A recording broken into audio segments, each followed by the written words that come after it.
Hey guys, welcome back to Dislyte. In today's video, I want to talk about speed teams. I want to talk about them in general, the necessity for them, and then also go into my teams, some different units, mainly focusing on Kronos at the moment. I haven't got a proper speed team that's anywhere near reliable yet, built for APEP. So with speed teams, so in this game, it's a bit different to a lot of other turn-based gotchas that people would be familiar with because we do have a stamina refill cap. Now, if they remove that stamina refill cap at any stage, that will definitely change the circumstances to this. But in its current state, speed teams are still useful, but not 100% necessary in my opinion. There is the fact that we do get items at some stage. You'll get like the relic drop increase items. There we go, just got a new personal best of 51 seconds. But you do get those items which increase your relic drops for like an hour. There's also sometimes a day where they'll increase the relic drop rates. And that is when speed teams really come into shine, because through the normal play on my free-to-play account, I'm farming APEP with like 4 to 6 minute runs, and I'm still using all of my 10 stamina refills per day. Now, if you're someone who doesn't even go to 10 refills per day, there's even less use of a speed team.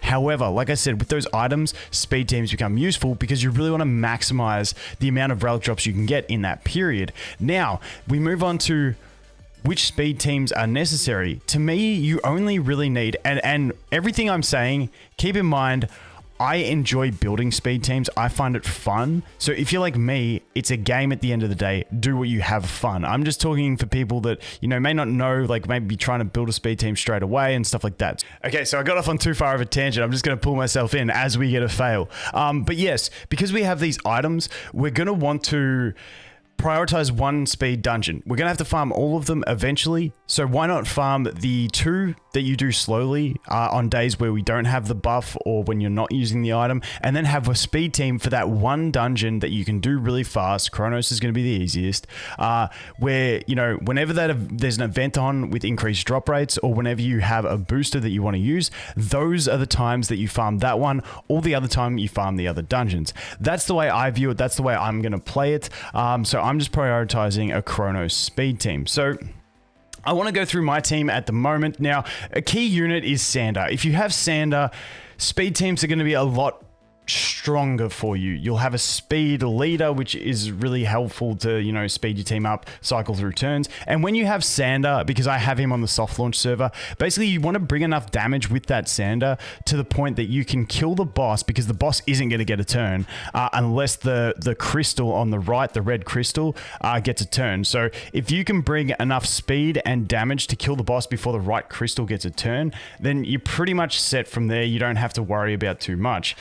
With Sander, it becomes an issue where sometimes if you don't kill the boss before the right crystal takes a turn, then you get into the trouble situation, because the crystal's going to boost the boss and then you might get wiped. Now, on this team that I have, even if the boss gets one turn, I'm still fine. So even in those Sander teams, you're going to be pretty reliable. Basically, what I'm trying to say is Sander is an absolute beast. I've seen people like run Sander with like 2 supports, or one damage and 1 support, and like 2 or 3 man, this in like a minute and a half. So like Sander is an absolute savage. So if you have him, grats. I haven't pulled him on this account. If I did, I probably would have built him by now. Now I probably won't, because I have a pretty decently fast team, which I still need to do a lot of upgrades on. So, you know, Sander's going to be one of those ones that even if I pulled him today, he'll probably be like 5 units down the road for me to build, just because I don't really need him at the moment. So that's just where I'm looking. Besides that, I found Dahlia and Unky Chai to be a pretty good combo for this one. Dahlia, Unky Chai with 3 damage dealers. Works really well for me. You really want to have a defense break in your team. Now, the big downfall for me in my team is that the accuracy on my Lin Jiao is horrible, meaning I don't reliably land those defense breaks. And when you don't land those defense breaks, you don't kill the boss as fast. And normally in these speedruns, if you don't kill the boss as fast, you're probably going to die. So that's the problem. Sometimes, you know, I can still clear it when I don't land it on the boss. But as you can see here, the boss is speeding up, but he's just behind me. So if I can land a defense break here, which I missed it again. So normally on my runs here, I have 2 opportunities to land the defense break. And if I don't land it on either of them, it's pretty much curtains for us. So, you know, this is where the reliability factor comes in. Also, if you can just have more damage in your team, you know, better relics. My Li Ling has possibly the worst relics you've ever seen at the moment. So for speed runs anyway, so increasing that is going to make it reliable. But basically what you want is you want attack buffs, you want defense break, you want to have some sort of way of gaining turn advantage over your enemy, whether that's reducing their gauge, reducing their speed, or increasing your turn gauge. That's why I really love Dahlia for this, because she's got the speed slow, and she's got the attack up, and she's got the gauge increase. And when we're pairing her with Unki Chai, it's really nice. As you can see her here, if she uses her attack buff, Unki Chai goes and uses his attack buff, everyone's going to get cooldown reductions. And when you got some big nukers with some big nuking abilities, it's just going to like mean that you don't have to resort to basic attacks to get that damage out. You can just nuke enemies every time with a strong ability. Having a fast Dahlia and a fast Unki Chai is key to this type of system. And that's pretty much the main strategy that I'm using here. Now, there's plenty of other strategies you can use, and there's also, I'll jump into another team in a sec and show you guys basically another safer team, a slower but safer team that I use, which normally averages around, you know, 1 minute 40 to 2 minutes, but it's a bit more reliable than this one. I've just been testing this one a little bit to see how reliable it is. I've gone, okay, I need to improve this team a little bit more moving forward, and then we can sort of button things up. But at the moment, it's not doing the worst. Like, I'm not disgusted with this. I'm at about a 70% win rate, which I really want to get that up to like 80, 90, ideally if I can. So unlucky with some of the stuns here. We should still be fine. Unki Chai will die, then we'll lose Chloe, and then we'll get the kill. So that's normally what happens here, unless we get the good RNG. You'll see the boss is going to now kill my Chloe, and then the other three will clean it up. So once you get better relics, like I said, you'll kill the boss quicker and you won't have these sorts of issues. But I will jump in now and show you guys my relics. But yeah, any damage dealers, good. I really like Chloe. Chloe's one of those RNG ones that I love, because if she hits the boss every attack, you're going to get a really fast run. If she completely misses the boss on every attack, you're probably going to fail. So I like that bit of RNG in my life. But let's go ahead and stop this run. I think we had one fail in this so far. Let's see. Yeah, 6 wins, 1 defeat. It's not too bad at the moment. I'm pretty happy with where it's at. Like I said, 50 seconds as my fastest run is nice. Normally it's around, as you can see, average that 1 minute 15 mark. So I'm going to go in and show you my relics and talk about where you want to be before you actually start trying to do this stuff. So here, my Lin Xiao is okay, but not amazing. The big thing for me is you want to have your defense breaker faster than your other damage dealers. So Lin Xiao is great because she's a damage dealer and she's a defense breaker. So I mean, she could be replaced by Drew in this type of format. It's not going to be quite as strong because you lose that AoE slow, which slows the crystal, which buys you some more time, but still not too bad. But let's go here. So this one's only at 14. I could go to 15. I just can't be bothered spending the gold. I'm very gold broke at the moment. But literally this puts her up to 154 speed, whereas my Chloe here is at 151 speed. So that's enough speed on her. I don't need any more. I just wanted her to be faster than Chloe, and obviously my Li Ling. My Li Ling's relics are bad, but let's just jump back here. As you can see, I've got an attack one in here. Ideally, she has a guaranteed crit. You want to have her on crit damage. I have not yet pulled a crit damage Hades set relic, so that's why I have this. Now, on top of that, for these speed teams, I have her on Hades for safety and other aspects, but if you want to make the fastest possible team, you want a damage based set here, whether it be crit damage, which most people haven't farmed yet, or the attack set. That's what you ideally want to prioritize. Now, the Sword Avatar set's really nice because you can proc some of those revenges, get extra damage on the boss if he does attack you, which isn't too bad. But like I said, ideally prioritizing damage is going to be the #1 thing for the fastest team, whereas some of these Hades sets are going to be nice for, you know, sustainability and stuff like that.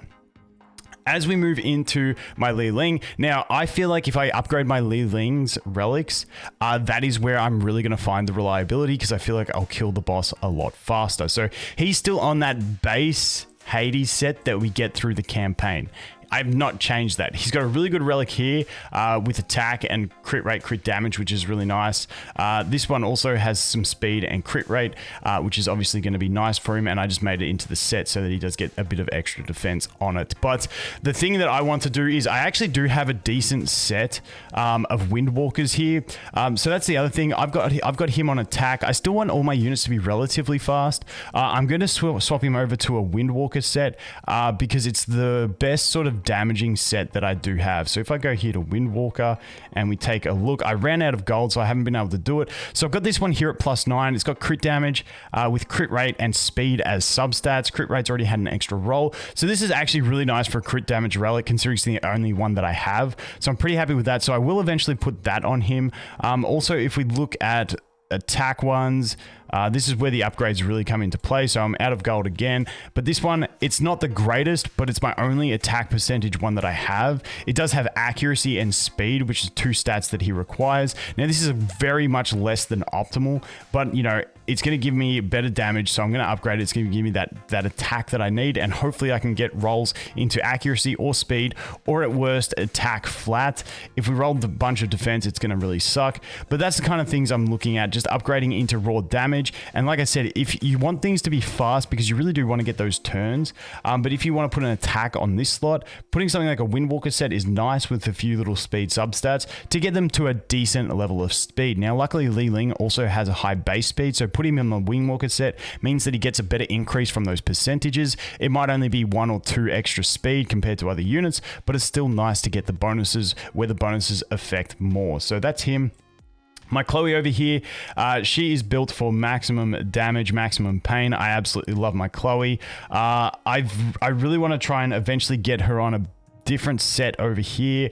Ideally, I want to get her on like a proper set, maybe the crit set with some better substats. I just don't have anything, so we are running that broken set. However, running crit damage, attack, and speed, we do still have 85% crit rate, which is really solid. So with Dahlia, we're well and truly guaranteed to get those crits once we get that buff. Also, she extends buffs. So for me, I'd honestly be happy to get more damage on her in substats and drop down to a total of 70% crit rate, and just rely on that Dahlia buff and the fact that she can extend her buffs to be able to like nuke bosses and do enough damage over 3 turns. So that's where I'm looking at with her.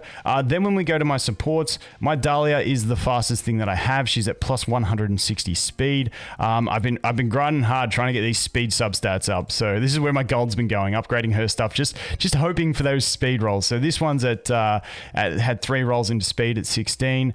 This one I maxed out. This is crit damage. It's kind of pointless. She's got no crit rate. Literally, it's just my fastest speed set with 12.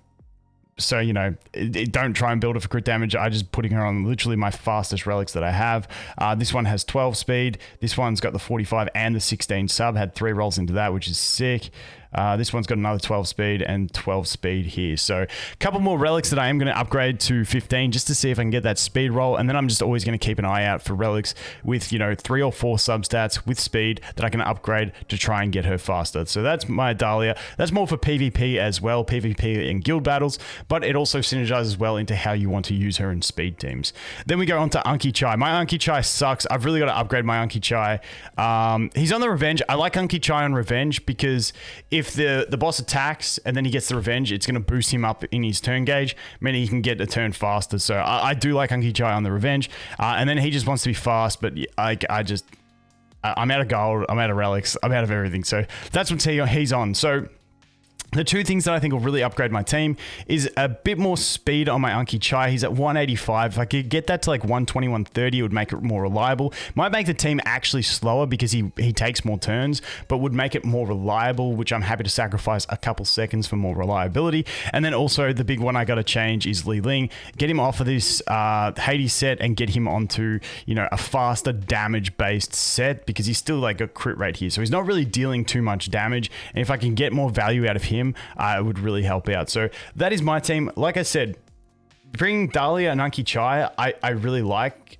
If you have Sander's going to be an absolute king for this. But then just anything with a big single target nuke or with the defense breaks and stuff like that. If you have 2 characters, for instance, if I had Lin Jiao and also instead of Li Ling, if I had Drew, I would probably bring those two to the team because yes, we do lose the AoE of Lin Xiao, which may make the waves slower, even though having said that, Drew's really good on waves as well. But it would give me that second defense break, which, you know, defense break is key because you want to kill the boss fast. So making sure you get as much uptime on that defense break is going to be key, and I think that would bring more value than the Li Ling. However, I'm not going to build a Drew on this account specifically for that reason. I'm just going to upgrade my relics until I get to a point where I can safely farm it. But like I said, it's a bit of a ramble this video. I just want to talk about speed teams because, you know, they are relevant, they are fun, but they're not as relevant as in other games. So if you want, coast along, use your safe 4 to 5 minute teams and just cruise through with that. Now, I said at the start I was going to show you another team that I use, which is, you know, more reliable. So I'll quickly go in there because I forgot about that already. I just wanted to jump in editing and throw in my ideas behind a free-to-play speed team. Now, I'm not there yet on my other account. I'm not going to be there for a while because on that account, I'm going to focus on trying to move into finishing off getting a bunch of relics in APEP and then moving into Fafnir. So it'll be a while before I actually like max out the team. But I feel like something like this could be really nice. Using the Lucas that we all get from Tower is going to allow you to have that turn advantage. The other thing is he has the AoE reduction of gauge, and so does Li Ling, which means you might even buy yourself enough time on the crystals as well. So you have that advantage. You still have the speed though from Dahlia. You have the same just synergies between Dahlia and Anki Chai for a free-to-play player. I used, and basically all these units are units that you would build anyway.